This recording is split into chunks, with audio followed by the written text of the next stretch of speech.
یہ عبدالغفار خان ہیں۔ انہیں عرف عام میں بابا پروانہ کہا جاتا ہے۔ بیٹے کی گمشدگی کے بعد ان کا زیادہ تر وقت تھانے کچہری میں گزرتا ہے۔ عبدالستار کی ویگن ملنے کے بعد ان کو بتایا گیا تھا کہ ان کا بیٹا خفیہ اداروں کی قید میں ہے، لہٰذا وہ خاموشی سے انتظار کریں، مگر بابا پروانہ نے مزید شدت کے ساتھ بیٹے کی تلاش شروع کر دی، جس پر بابا پروانہ کو بتایا گیا کہ ان کا بیٹا قبائلیوں نے اغوا کر لیا ہے۔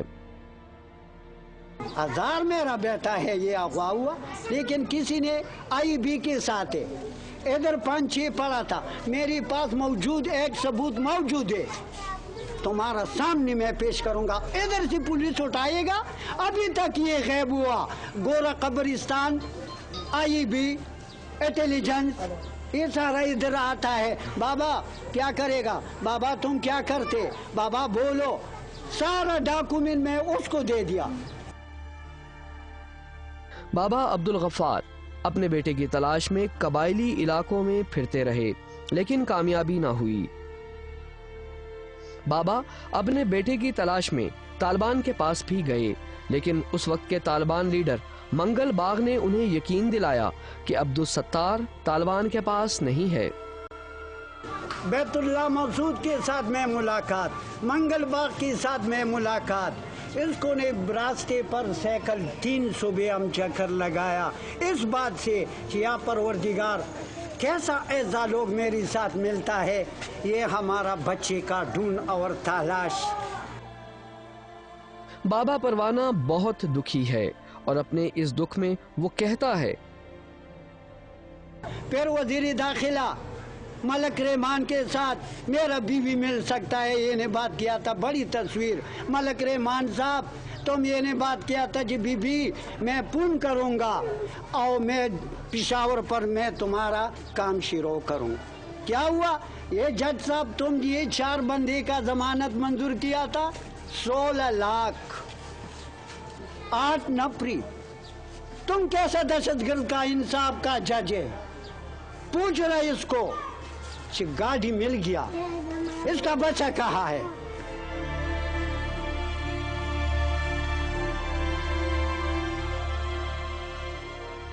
عبدالستار گزشتہ 10 سالوں سے کہاں ہیں؟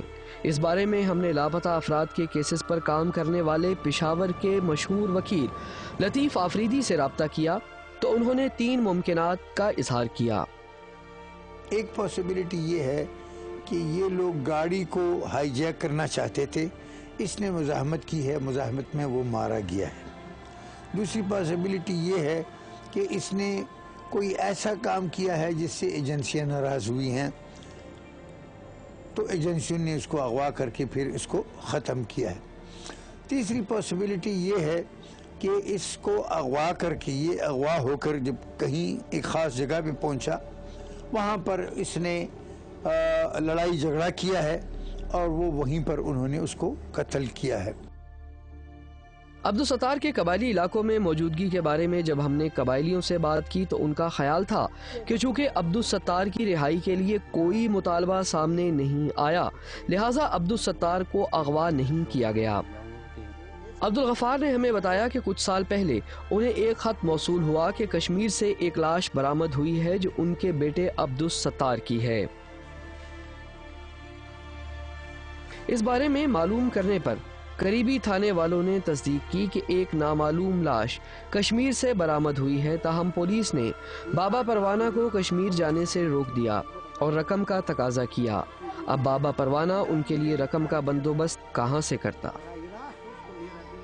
اس تمہارا بیٹی کی عام شکل، ایک مردہ یہ ونگا تانے پر بھی جنگل پر پڑا تھا، میں کرائم برانچ سے جاتا ہے، ہم بات کیا تھا یہ، اور نہیں بابا نہیں تم نہیں جاؤ، بات آئی گئی ہو گئی۔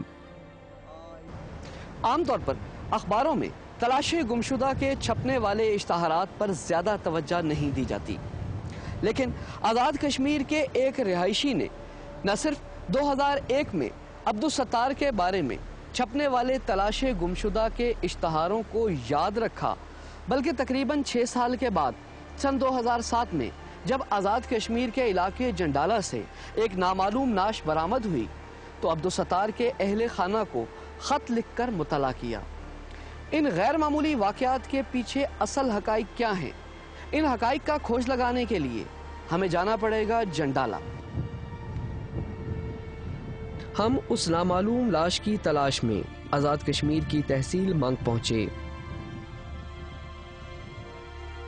یہاں مقامی لیڈر کمانڈر فاروق نے بتایا کہ سن 2003 میں ایک لاش ملی تھی۔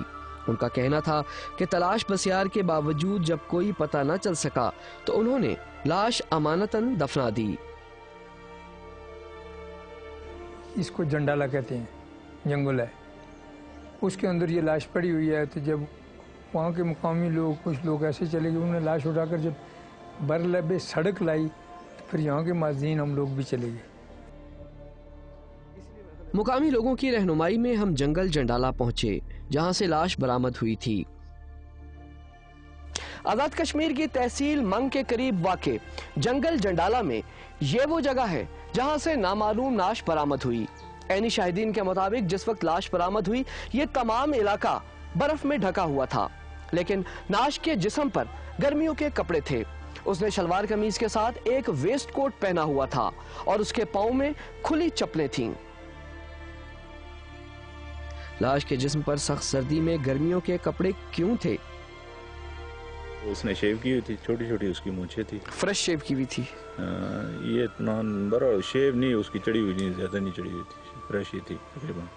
تو 2-3 دن سے جو ہے نا میرے حال میں وہ یہاں سے پڑی ہوئی تھی، 2-3 دن جو ہے نا، کیونکہ برف تھی، برف کی وجہ سے وہ خراب نہیں ہوئی ہے زیادہ، اس کا جو ہے نا چہرہ وغیرہ بالکل ایک سائڈ تو اس کی یہ جو ہے نا وہ لگا ہوا تھا، زخم کی وجہ سے وہ واضح نہیں تھی، مگر دوسری سائڈ جو ہے نا اس کی وہ بالکل واضح۔ کپڑے اس نے کیسے پہنے ہوئے تھے؟ کپڑے اس کے تو ایگزیکٹ رنگ تو مجھے معلوم نہیں ہے، البتہ جو ویسٹ کوٹ اس نے پہنی ہوئی تھی اس کا رنگ کالا تھا۔ مقامی لوگوں کے مطابق نامعلوم شخص کو کہیں باہر سے جنڈالہ لا کر قتل کیا گیا تھا۔ کہ یہ جو ہے نا آدمی کو کہیں سے لا کر یہاں پہ جو ہے نا مارا گیا ہے یہاں، مگر سب لوگوں کا جو ہے نا اس وقت یہ تھا کہ اس کو کہیں سے لایا گیا ہے اور یہاں آ کر قتل کر دیا گیا ہے۔